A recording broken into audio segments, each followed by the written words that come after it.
Harish, the best academy. Hi friends, welcome to Harish academy. ఈరోజు జనవరి 20th 2025కి సంబంధించి వార్తలు నిలిచిన జాతీయ, అంతర్జాతీయ, రాష్ట్రీయ అంశాల గురించి, వార్తలు నిలిచిన వ్యక్తులు, అవార్డులు, పుస్తకాలు, మరి క్రీడా సంబంధిత సమాచారం, ఒక్కొక్క అంశాన్ని వివరంగా తెలుసుకుందాం. సో ఫ్రెండ్స్, ఇప్పుడు మనం డిస్కస్ చేయబోయే టాపిక్ సంబంధించి అభ్యర్థులకు ఎలాంటి సందేహాలు, ఏ డౌట్స్ ఉన్నా కూడా ఈ వీడియో కింద కామెంట్ బాక్స్లో కామెంట్ రూపంలో మీ యొక్క డౌట్ని పోస్ట్ చేయండి. ఖచ్చితంగా మీ యొక్క కామెంట్కి రిప్లై ఇచ్చే ప్రయత్నం చేస్తాను. యాక్చువల్లీ బోర్డు అందుబాటులో లేని కారణంగా ఈరోజు కూడా మన కరెంట్ అఫైర్స్ సెషన్ని ఈ విధంగానే మీ ముందుకు తీసుకురావడం జరిగింది. రేపటి నుండి మళ్ళీ రెగ్యులర్గా డిజిటల్ బోర్డు పైన క్లాసెస్ చెప్పడం అనేది జరుగుతుంది. సో ఇక్కడ అబ్జర్వ్ చేస్తే జనవరి 20, 2025కి సంబంధించి first topic very very important. రానున్న పోటీ పరీక్షల్లో ఏ పోటీ పరీక్ష అయినా కానివ్వండి, ఏ స్థాయి పోటీ పరీక్ష అయినా కానివ్వండి, ఈ టాపిక్ నుండి మనం క్వశ్చన్ ఎక్స్పెక్ట్ చేయొచ్చు. భారత్ వేదికగా భారత్ ఆతిథ్యంలో జనవరి 13వ తేదీ నుండి జనవరి 19 నిన్నటి వరకు జరిగిన ఖోఖో ప్రపంచ కప్ ప్రత్యేకత ఏంటి?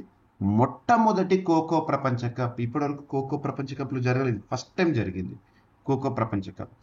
ఇందులో భారత పురుషుల ఖోఖో జట్టు నేపాల్ జట్టు పైన గెలిచి ఫైనల్లో గెలిచి ట్రోఫీని కైవసం చేసుకుంది. ఇక మహిళల ఖోఖో జట్టు నేపాల్ జట్టు పైన గెలుపొంది ట్రోఫీని కైవసం చేసుకుంది. సో పురుషులు, మహిళల విభాగాల్లో టైటిల్ సొంతం చేసుకుంది భారత్. ఖోఖో ప్రపంచ కప్ మొట్టమొదటి ఎడిషన్ మన సొంతమైంది. సో ఇక్కడ ఈ టాపిక్కి సంబంధించి మనకు క్వశ్చన్స్ అడగవచ్చు.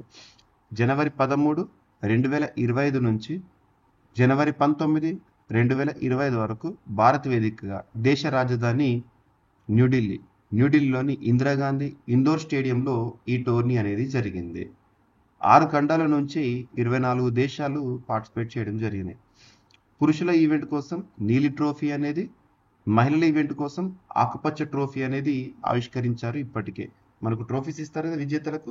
సో పురుషుల ఈవెంట్ కోసమేమో బ్లూ కలర్ ట్రోఫీ, మహిళల ఈవెంట్ కోసమేమో green colour trophy. So world cup sir. ఇక మస్కట్స్ వచ్చేసి తేజస్, తార. వీటి యొక్క ప్రత్యేకత ఏంటంటే వేగము, చురుకుదనము, జట్టు కృషిని ప్రతిబింబించేలా రూపొందించబడ్డాయి. భారత సాంప్రదాయ క్రీడా వారసత్వాన్ని ప్రతిఫలించేవి ఇవి అని చెప్పేసి చెప్తున్నారు. సో మొట్టమొదటి ఖోఖో ప్రపంచ కప్ విజేతగా భారత్ చరిత్రను లిఖించింది. సో గుర్తుపెట్టుకోండి, ఈ రానున్న పోటీ పరీక్షలో ఈ టాపిక్స్ నుండి క్వశ్చన్స్ రావచ్చు. సో ఇక్కడ మీకు చూపిస్తున్న స్లైడ్ ఏదైతే ఉంటుందో మన CA 360 కోర్సులోని స్లైడ్. సో అభ్యర్థులందరూ కూడా CA 360 కోర్స్ని సబ్స్క్రైబ్ చేసుకోండి. కరెంట్ అఫైర్స్ని సైంటిఫిక్ అప్రోచ్లో మీకు అందిస్తున్నాను. కరెంట్ అఫైర్స్ని సింగిల్ సబ్జెక్ట్లా కాకుండా జనరల్ స్టడీస్లో భాగంగా వచ్చే అప్డేటెడ్ ఇన్ఫర్మేషన్గా చూడండి. ఓకేనా? So GVK study circle app ఇప్పటివరకు ఇన్స్టాల్ చేసుకునే వారు ఎవరైనా ఉంటే ఇన్స్టాల్ చేసుకోండి. సో ఇక్కడ అబ్జర్వ్ చేస్తే సెకండ్ టాపిక్ మొట్టమొదటి, అతిపెద్ద, అతి చిన్న, అతి పొడవైన ఇలాంటి ప్రత్యేక పదాలతో కూడిన కరెంట్ అఫైర్స్ని మనం సూపర్లేటివ్స్గా డిస్కస్ చేస్తాం. ఈరోజు ఒక సూపర్లేటివ్ టాపిక్. ప్రపంచంలో తొలి CNG స్కూటర్ అనేది వార్తల్లోకి వచ్చింది. ప్రపంచంలో తొలి CNG స్కూటర్ అందుబాటులోకి రాబోతోంది. దేశీయ ఆటోమొబైల్ దిగ్గజాల్లో ఒకటైన TVS జూపిటర్ CNG మోడల్ను ఢిల్లీలో జరుగుతున్న భారత్ మొబిలిటీ ఎక్స్పో 2025లో ప్రదర్శించింది. జూపిటర్ 2025 CNG పేరుతో పిలువబడే ఈ స్కూటర్ కిలో CNGకి 84 కిలోమీటర్ల మైలేజ్ ఇస్తుందంట. సో ఇక్కడ గుర్తుంచుకోవాల్సింది ఏంటంటే ప్రపంచంలోనే మొట్టమొదటి ఈ CNG స్కూటర్ ఏ సంస్థకి సంబంధించి ఎందుకు వార్తల్లోకి వచ్చింది సరిపోతుంది. నెక్స్ట్ ఫిన్టెక్ ఫండింగ్లో. సో ఫినాన్షియల్ టెక్నాలజీ ఇన్స్టిట్యూషన్స్ అనుకోండి, ఫిన్టెక్ స్టార్టప్స్ కానివ్వండి, వాటి ఫండింగ్ విషయంలో అంతర్జాతీయంగా భారతదేశము 3వ స్థానంలో నిలిచిందంట. సో ఏ సంస్థ రిలీజ్ చేసింది ఇటువంటి రిపోర్ట్స్ని చూడాలి మనము. సో ట్రాక్షన్ అనే మార్కెట్ ఇంటెలిజెన్స్ సంస్థ ఒక నివేదికను విడుదల చేసింది. ఆ నివేదిక ప్రకారం అమెరికా, బ్రిటన్ తర్వాత ఫిన్టెక్ ఫండింగ్లో అంతర్జాతీయంగా భారతదేశం 3వ స్థానంలో ఉందంట. ఫిన్టెక్ రంగంలో వచ్చిన నిధుల విషయంలో అంతర్జాతీయంగా భారత్కు 3వ ర్యాంకు దక్కింది. 2023తో పోలిస్తే 2024లో 33% మేర నిధుల రాక తగ్గిన ఈ స్థానం దక్కించుకోవడం విశేషము, గుర్తుంచుకోండి. ఓకేనా. 2024లో ఫిన్టెక్ రంగం $1.9 బిలియన్ మేర సమీకరించింది. 2023లో వచ్చిన $2.8 బిలియన్ తో పోలిస్తే 33% తక్కువ. అయినప్పటికీ కూడా అమెరికా, బ్రిటన్ తర్వాత స్థానంలో నిలిచింది. నెక్స్ట్, భారతదేశ వృద్ధి రేటు అంచనా అనే టాపిక్ని మనం తరచూ వార్తల్లో చూస్తూ ఉన్నాం. India's growth rates estimates. భారతదేశం యొక్క వృద్ధి రేటును ఏ అంతర్జాతీయ సంస్థ లేదా మన జాతీయ సంస్థలు ఏ విధంగా అంచనా వేస్తున్నాయి ఈ ఆర్థిక సంవత్సరానికి, జీడిపి గ్రోత్ రేట్ ఎలా ఉండబోతోంది, ఈ పాయింట్స్ పైన ఫోకస్ చేయాలి. సో ఇక్కడ అబ్జర్వ్ చేస్తే నీతి ఆయోగ్ సభ్యుడు ఇటీవల ఈ అంచనాలు రిలీజ్ చేశారు. ప్రస్తుత ఆర్థిక సంవత్సరానికి 2024 ఏప్రిల్ 1 నుండి 2025 మార్చ్ 31 వరకు జీడిపి వృద్ధి అంచనాలను నీతి ఆయోగ్ సభ్యుడు ప్రస్తుత ఆర్థికవేత్త అరవింద్ విర్మాని తగ్గించారంట. అంతర్జాతీయంగా ముఖ్యంగా అమెరికా, చైనాల నుంచి అనిశ్చితులు పెరగడం ఇందుకు కారణమని చెప్తున్నారు. అంత క్రితం జీడిపి అంచనాను 6.5 నుండి 7.5% పేర్కొన్న అరవింద్ గారు ప్రస్తుతం 6.5 నుండి 7% సవరించారు, గుర్తుంచుకోండి. ఇంటర్నెట్ వినియోగదారులు 90 కోట్ల మంది ఉన్నారంట మన దేశంలో. సో ఇక్కడ అబ్జర్వ్ చేస్తే ఈ ఏడాది మన దేశంలో ఇంటర్నెట్ వినియోగించే వారి సంఖ్య 90 కోట్లను అధిగమించనుంది. డిజిటల్ కంటెంట్ కోసం ప్రాంతీయ భాషల వినియోగం పెరగడమే ఇందుకు కారణమని IAMAI కాంటార్ అనే ఒక సంస్థ నివేదికను వెల్లడించింది. The internet in India report 2024 పేరిట ఈ నివేదికను వెలువరించారు. 2023తో పోలిస్తే 2024లో క్రియాశీల ఇంటర్నెట్ వినియోగదారుల సంఖ్య 8% పెరిగి 88.6 కోట్లుగా ఉందంట. గ్రామీణ భారత్లో 48.8 కోట్ల మంది ఇంటర్నెట్ వినియోగదారులు ఉన్నారు, గుర్తుపెట్టుకోండి. So edutech $29 billion.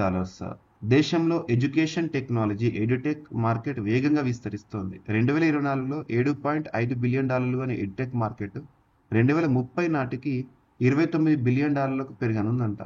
ప్రస్తుతం జీడిపిలో 0.1%గా ఉన్న ఈ రంగం వాటా 0.4%కి పెరగనుంది.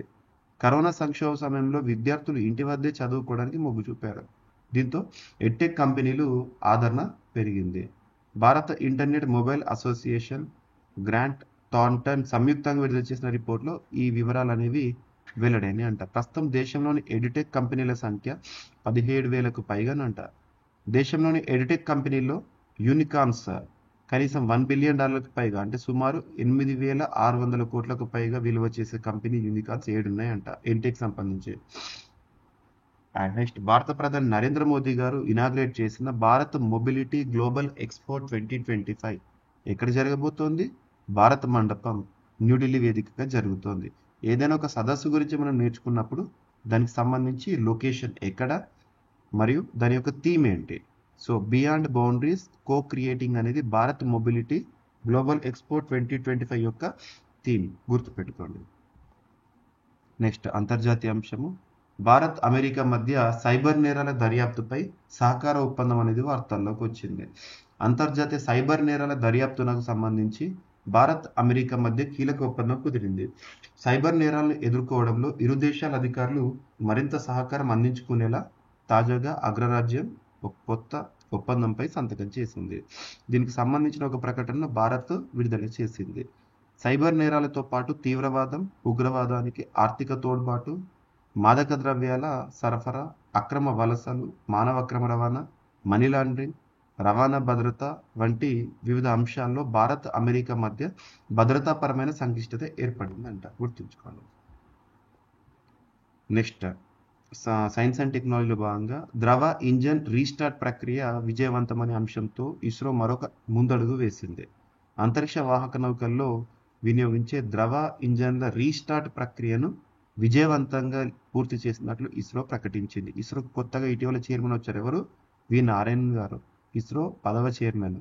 సో తమిళనాడు మహేంద్రగిరిలోని ప్రొపల్షన్ కాంప్లెక్స్లో వికాస్ లిక్విడ్ ఇంజన్ రీస్టార్ట్ ప్రక్రియను పరీక్షించినట్లు రీసెంట్గా వెల్లడించారు, గుర్తుపెట్టుకోండి. సో తెలంగాణ రాష్ట్రానికి సంబంధించిన ఒక అంశము. తెలంగాణలో అత్యాధునిక డేటా సెంటర్ ఏర్పాటు విషయంలో 3,500 కోట్ల పెట్టుబడితో ఏర్పాటుకు ముందుకు వచ్చిన ఎస్టీ టెలిమీడియా అనే సంస్థ. సో సింగపూర్ తెలంగాణ ఒప్పందం అని గుర్తుంచుకోండి. తెలంగాణలో 3,500 కోట్ల పెట్టుబడులకు ST Telemedia global data centre ముందుకు వచ్చింది. రంగారెడ్డి జిల్లా ముచ్చర్ల సమీపంలోని మీర్ఖాన్పేటలో అత్యాధునిక ఏఐ ఆధారిత డేటా సెంటర్ క్యాంపస్ను స్థాపించేందుకు ఈ కంపెనీ రాష్ట్ర ప్రభుత్వంతో అవగాహన ఒప్పందం కుదుర్చుకుంది. గుర్తుంచుకోండి. ఓకేనా? సో ఇవి ఫ్రెండ్స్ ఈరోజు వార్తల్లో నిలిచిన అంశాలు. ఒకసారి ర్యాపిడ్గా చూస్తే, మొట్టమొదటి ఖోఖో ప్రపంచ కప్ భారత్దే పురుషుల జట్టు మరియు మహిళల జట్టు ట్రోఫీని కైవసం చేసుకున్నాయి. నెక్స్ట్, ప్రపంచంలో తొలి సిఎన్జి స్కూటర్. ఫిన్టెక్ ఫండింగ్లో అంతర్జాతీయంగా భారత్కు 3వ స్థానము. భారత వృద్ధి అంచనా 6.5 నుండి 7%. ఇంటర్నెట్ వినియోగదారులు 90 కోట్ల మంది ఉన్నారంటే భారతదేశంలో. Edutech $29 billion. పిఎం మోడీ గారు ఇనాగ్రేట్ చేసిన Bharat mobility global expo New Delhi వేదికగా. And beyond boundaries co creating అనేది థీమ్. భారత్ అమెరికా మధ్య సైబర్ నేరాల దర్యాప్తుకై సహకార ఒప్పందము. ద్రవ ఇంజన్ రీస్టార్ట్ ప్రక్రియ విజయవంతమైంది. తెలంగాణలో డేటా సెంటర్ ఏర్పాటుకై ముందుకు వచ్చిన సింగపూర్ సంస్థ. సో ఇవి ఫ్రెండ్స్ ఈరోజు వార్తలో నిలిచిన అంశాలు. మిస్లేనియస్ అంశాలను మిగిలిపోతే రేపటి క్లాస్లో జోడించి మరొకసారి నేర్చుకుందాం. రేపు కలుద్దాం. Thank you.